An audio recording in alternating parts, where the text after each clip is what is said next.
In this video, I'm going to walk you through every single setting that I have on my Ricoh GR3 and GR3X.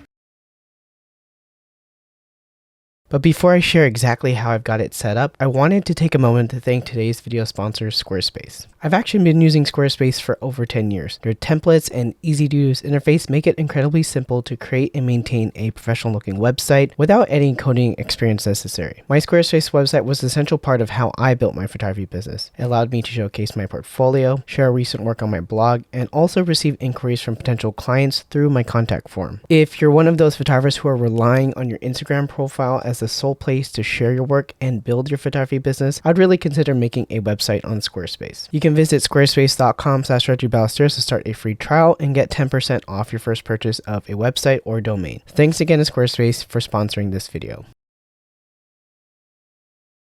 First things first is focus. I usually have it on autofocus center, and the reason for this is most of the time the subject that I have is going to be in the center, and if not, it's going to be able to find it. If that doesn't work out, I just usually touch where I need to with my finger, and that's about it. As far as face and eye detection, I have this set to on. Sometimes I'm taking portraits of my kids or anything like that, and I have AF assist light. I set this to off because I don't really want to distract my subjects or let them know that I'm taking a photo of them. For snap distance, I usually set this to usually 1.5 or 2 meters, just depending on what snap focus I'm doing, but I'm going to change this when I'm shooting in the field. It's not a default thing that I set it to. I have full press snap to on, but I don't typically use this mode anymore because it doesn't show the snap focus range. For as focus peaking, I have this off, and then the autofocus continuous setting, I have this to frames per second priority, but I don't actually use AFC at all on this camera. Manual focus, auto magnification, I have this off. I don't typically manual focus with my Ricohs. And then I have the exposure mode set to aperture priority. And this is with my U1, U2, and U3, which is my main shooting modes. The auto exposure metering, I typically have it to multi-segment. And then sometimes I'll change it to highlight weighted metering depending on what I'm shooting. And then for the auto ISO settings, I set this to auto, and then I have the auto upper limit to 6400, which is good for most scenarios. I feel like after this, it kind of breaks apart at after 6400 for what I do. The lower auto ISO limit is 100, and then I set the minimum shutter speed to 3 different minimum shutter speeds. I have it to 1/125th for this user mode. So on user mode 1/125th, which is usually portraits or action or something like that.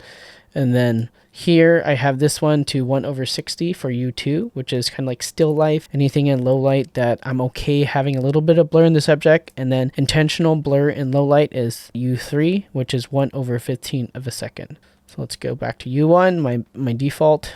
And then flash mode, I have this on just in case there's a flash on it. And then what is program line? To be quite honest, I have no clue what this does. All right. Auto EV. No, I don't have this on. Link, auto exposure, and AF point. Which are based on the focus point. What? I didn't even know this was a thing. Should I have this on the whole time? Well, I have this off because I usually just lock the metering anyways. For white balance, I have this set to a shift, which matches my Reggie's color negative recipe. And that shift is 0A6, which gives a little bit more warmth. And then white balance fine tuning, I have this to off. Auto white balance and tungsten light, I have this set to high. Still in movie mode, I never shoot movies with this camera. And then snap distance priority, I have this to off. And then macro mode is usually off. So the dry mode, I usually have this in continuous shooting, or sometimes I'll put it in the multi-exposure mode sometimes, but usually continuous shooting, never. I don't typically have it on the still one. AA filter simulator, I have this off because it really increases the sharpness. When I did have an ND filter, I left this on auto. For HDF, I leave this on and have it set to this movie button to turn it on and off. File format, RAW plus JPEG. I usually have it in aspect ratio of 3:2. And then let's see, we have the crop is off, but I have this set so that if I press left here, it does the crop for me. So crop. So I have this off, and then I have a shortcut to that. So if I press the left on the D-pad, I get more cropping capabilities. Largest JPEG, no need to go smaller on that. Color space is sRGB. Because I'm shooting in JPEG, this is very important that you have it this way, because if you set it to Adobe RGB, you're going to have different reds and different contrast variation, which is not going to be good when you upload it to web.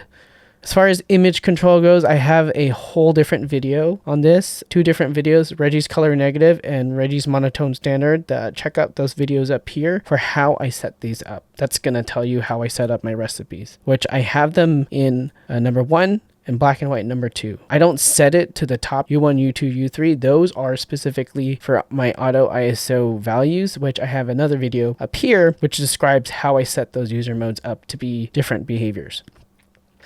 Peripheral illumination correction. I think this is just for like vignetting. I leave this on.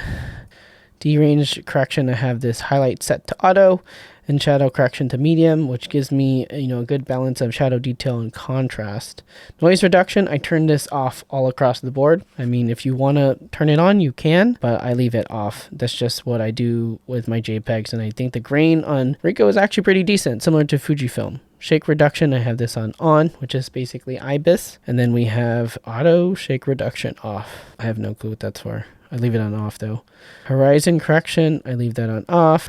Movie settings, I'll just be very candid.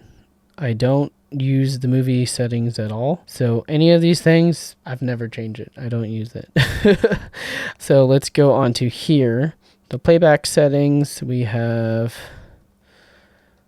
I don't think I have. These are just editing photos, so I don't have these. I have auto image rotation to on, so that if you play back a photo this way, it's this way, and then it'll change like that. I think that's kind of useful. Let's go into the custom setting. So here, if you want to save all your settings, you're going to go into here, and you can save different user modes. So you can do box 1, box 2, box 3, box 4, box 5. So you can have 6 of them. I only have 3 and I use them for the different 3. So U1, U2, U3. So basically what you do is you go into your settings, change everything how you like how I just have it here, and then you save it to box 1. And then now that you saved it to box 1, you can save it to the different user modes, which I have it here. I have it to user 1. That's user 1 here.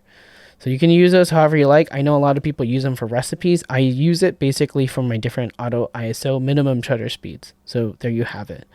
You can rename them if you want to, or if you need to bring one of them back up and change it to a different box, you can do that. But I only have 3, so I don't need to recall it, and you can delete them all.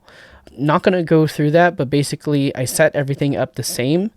And then the one thing that I change is that I'll go in here and change my auto ISO setting to different minimum shutter speeds and then save them to the different U1, U2. And because they're in aperture priority, I can shoot this way, change to U2, have a lower minimum shutter speed, and change to U3 and have another lower minimum shutter speed. You can see it like this. In the aperture priority, 1/125th, 1/60, 1/15.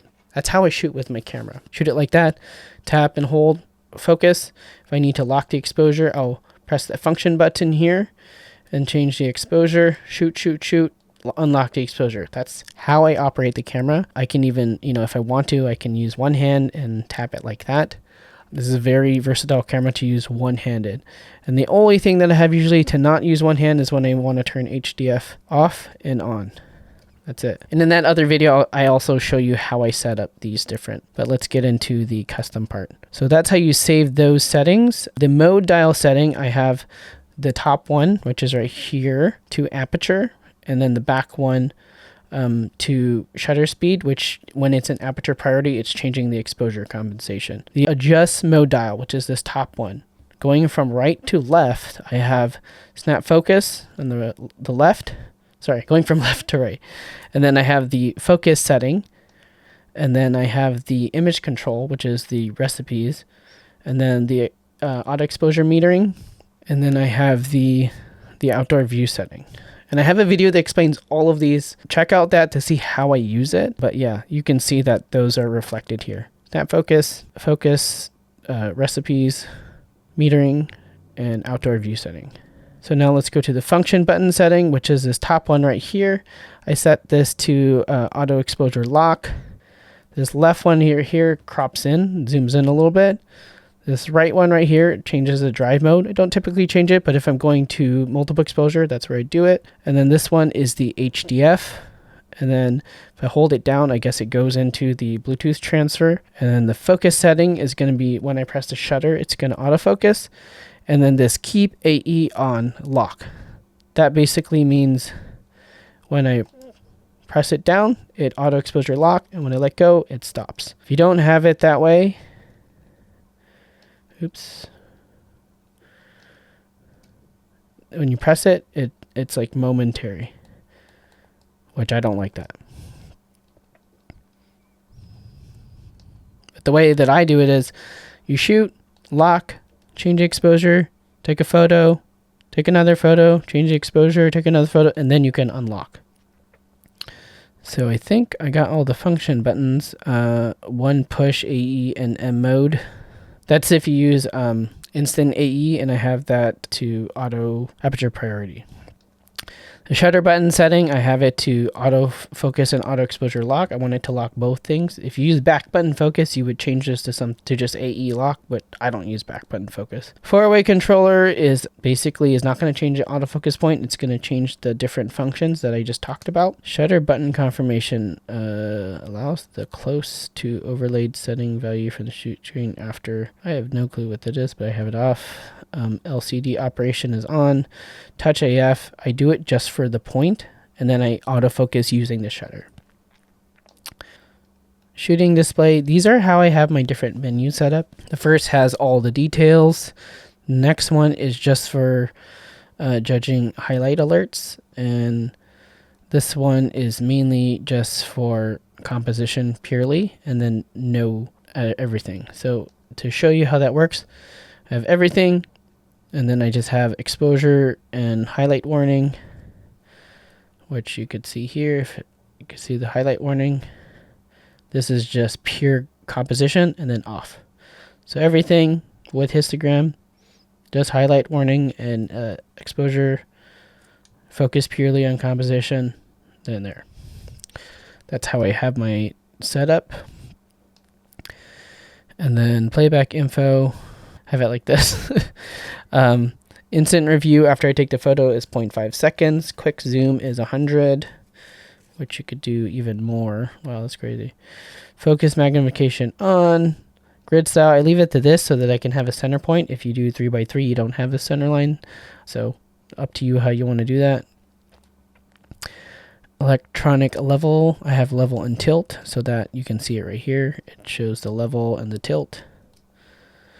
Electronic level design type 1, flicker reduction, I have that all. Okay. Now, let's see what's up here. The folder name to Ricoh, sequential numbering, I have it folder and file. Never updated my copyright stuff yet, but you know, store cursor position on.